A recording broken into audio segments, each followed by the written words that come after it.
অগি and the ককরোচেস এমন একটা cartoon ছিল যেটা একটা সময় আমাদের মোস্ট ফেভারিট কার্টুনের মধ্যে একটা ছিল। তো এই কার্টুনটাই কার্টুন নেটওয়ার্কে হতো, আর ওর মধ্যে আমাদের ফেভারিট ছিল অগি, এবং অপরদিকে যাকে দেখলে আমাদের খুব রাগ হতো সে ছিল ককরোচেস। তো ককরোচেসের টিমে তিনজন ছিল, ঝাপলু, পাপলু, টাপলু। তো সে সবসময় অগিকে ডিস্টার্ব করতো বা জ্বালাতো, বলতে গেলে অগির যে শান্তি জীবনে সেটা নষ্ট করতে চাইতো। তো আজকে চলে এসেছি আমরা একটা ফানি এক্সপ্লেনেশন ভিডিও নিয়ে, যেখানে আমরা অগি অ্যান্ড দ্য ককরোচেসকে নিয়ে এক্সপ্লেন করব। বন্ধুরা, আমরা ছোটবেলায় ভাবতাম কার্টুন মানে কত শান্তি, কত আনন্দ, কত মজাদার একটা জিনিস, কিন্তু অগির জীবনটা দেখলে মনে হয় আমাদের পরীক্ষার রেজাল্টের চেয়ে অগির কপালটা বেশি খারাপ। কারণ অগি হচ্ছে এমন একটা বেচারা বিড়াল যাকে তিনটে ককরোচ এত জ্বালিয়েছে, এত ডিস্টার্ব করেছে যে তাকে শান্তি মতো থাকতে দেয়নি, পুরো জীবনটাই তার তেজপাতা বানিয়ে দিয়েছে। তো এবার যদি আমরা সেই তিনটে ককরোচের কথা বলি, তো তাদের টিমে তিনজন ছিল, ঝাপলু, পাপলু, টাপলু। তিন ভাই, তিন হইতা ভাই।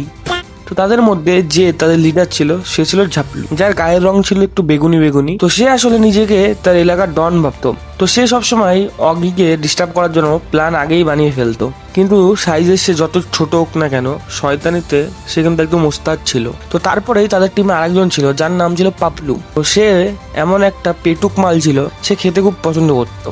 মাঝে মাঝে আমি বুঝতে পারতাম না ওটা পেট নাকি একটা আস্ত মিনি ফ্রিজ, কারণ সবসময় শুধু খাওয়া খাওয়া করেই মরে যেত। অগির ফ্রিজের অবস্থা আমার ব্যাংক অ্যাকাউন্টের মতো খালি করে দিয়েছিল, কারণ সারাদিনই খেতেই থাকতো। এবার লাস্ট যে আছে সে হচ্ছে টাপলু। টাপলু হচ্ছে ভাই ওদের গ্রুপে সব থেকে লম্বা, তার গায়ের রং ছিল একটু সবুজ সবুজ। ওকে নাকি আবার লাভার বয় বলা হয়, ঠিক আছে, কিন্তু আমি এটা বুঝি না তার চেহারা কি সে কোনোদিন আয়নায় দেখেনি? তার প্রেমে তো ভাই নর্দমার ইঁদুরও পড়বে না, সে সুন্দরী সুন্দরী মেয়ে চায়, মানে আলাদাই ফ্যান্টাসি। যাই হোক, এই তিন মূর্তি মানে 3 ইডিয়েটস অগিকে সবসময় ডিস্টার্ব করতো, তো তাকে নিয়ে তো বলে দিলাম। তো এরা তিনজন বাদেও আরো কয়েকটা ক্যারেক্টার ছিল যাদেরকে মেন ভাবে দেখানো হয়েছিল। তার মধ্যে একজন ছিল জ্যাক, যে হচ্ছে অগির ভাই। অগিকে সে খুবই ভালোবাসতো, তো অগির জন্য সে জীবনও দিয়ে দিতে পারতো, ঠিক আছে। তো আমরা যদি জ্যাকের কথা বলি, তো জ্যাক হচ্ছে এমন একটা সবুজ কালারের বেড়াল যে ভাই জিম করতে মনে হয় খুব পছন্দ করতো, কারণ সবসময় বডি শো আপ করতো। আর সে জ্যাক প্রত্যেকবার ককরোচেসদের মারতে অনেক বড় বড় মেশিন আন, কিন্তু কোনো মেশিনেই কাজ করতো না, কারণ তার মধ্যে শক্তি ছিল কিন্তু বুদ্ধি ছিল না। তো আমি মাঝে মাঝে বুঝতেই পারতাম না জ্যাক একটা বিড়াল নাকি আয়রন ম্যানের সস্তা কোনো ভার্সন। কারণ ভাই ওর বুদ্ধি দেখে ভাই আমার বাড়ির গৃহপালিত মশারাও হেসে ফেলবে। এবার তোমরা কি কখনো খেয়াল করেছো যে অগির বাড়িতে ডিনামাইট ফাটে, সিলিন্ডার ব্লাস্ট হয়ে যায়, এমনকি আকাশ থেকে প্লেনও পড়ে যায়, কিন্তু অগির বাড়ি কিন্তু কোনো সময় ভাঙে না, প্রত্যেকবার আবার ঠিকই হয়ে যায়। কারণ ভাই আমি যদি একটা ছুটি দিয়ে আরশোলাও মারি না, আমার দেয়ালে ভাই আরশোলার দাগ হয়ে যায়, আর সেই দাগ দেখেই আমার বাড়িতে আমাকে মেরে দেয়।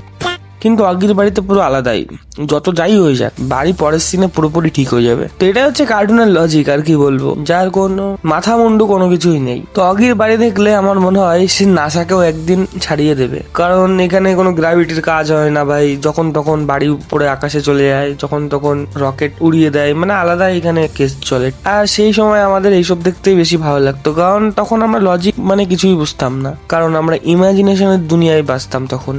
তো অগির দাদা মানে হচ্ছে জ্যাকের কাছে ভাই একটা গাড়ি ছিল, ডেভিড পুত্রা 2000 সিসি। তো ভাই ওই গাড়িটা খুবই ফেমাস হয়েছিল। তোমরা কারা কারা ওই গাড়িটা দেখেছো বা ওই এপিসোডটা দেখেছো তারা কমেন্টে অবশ্যই জানাবে, আর কার কার ড্রিম বাইক ওই ডেভিড পুত্রা সেটাও অবশ্যই বলবে। তো ভাই এবার যদি আমরা অগির প্রতিবেশীর কথা বলি, তো অগির প্রতিবেশী হচ্ছে বব। বব হচ্ছে এমন একটা কুকুর যে ভাই খালি ঘেউ ঘেউ করে কিন্তু কামড়াতে পারে না।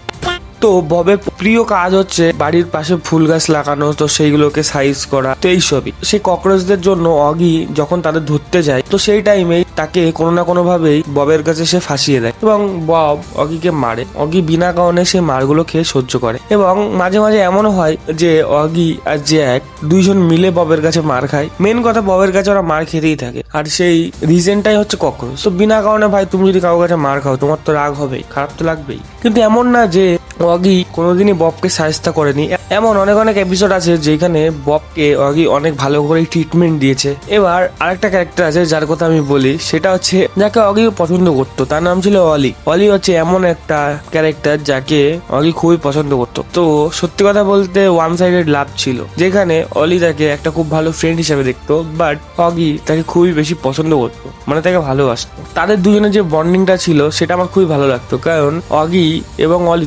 দুজনকে নিয়ে খুবই কেয়ার করতো। তো তাদের যে যে দুইজনের যে বন্ডিংটা ছিল সেটা খুব পিওর এবং খুবই সুন্দর ছিল। অগি তাকে ইমপ্রেস করার জন্য অনেক কিছু করে, ফুল দেয় বা তার জন্য গান করে বা অনেক এমন এমন জিনিস আছে। তো যাই হোক বন্ধুরা, এই কয়েকটা ক্যারেক্টার ছিল যেগুলো আমরা অগিতে দেখেছি, বা আরো কয়েকটা ক্যারেক্টার ছিল যেগুলো আমরা হয়তো ওয়ান টাইম দেখেছি, কিন্তু সেইগুলো কোনো মেন ক্যারেক্টারের মধ্যে আসে না। তো সেগুলো নিয়ে আমরা অনেক বেশি কথা বলছি না। তো যেগুলো মেন ক্যারেক্টার ছিল তো সেইগুলো তোমাদের সাথে তুলে ধরলাম। তো বন্ধুরা, তোমাদেরকে আমি এই ভিডিওতে একটা কথা বলতে চাই যে এই অগির একটা এমন এপিসোড আছে যেটা খুব হরার, ক্রিপি পাস্তা এপিসোড বলতে পারো, যেটা অনেক অনেক দেশে ব্যান্ডও আছে। তোমরা যদি চাও এই কমেন্টে অগি হরার এপিসোড বলে যদি লিখে দাও, তাহলে আমি সেই ভিডিওটা তোমাদেরকে এক্সপ্লেন করবো, যদি তোমরা চাও।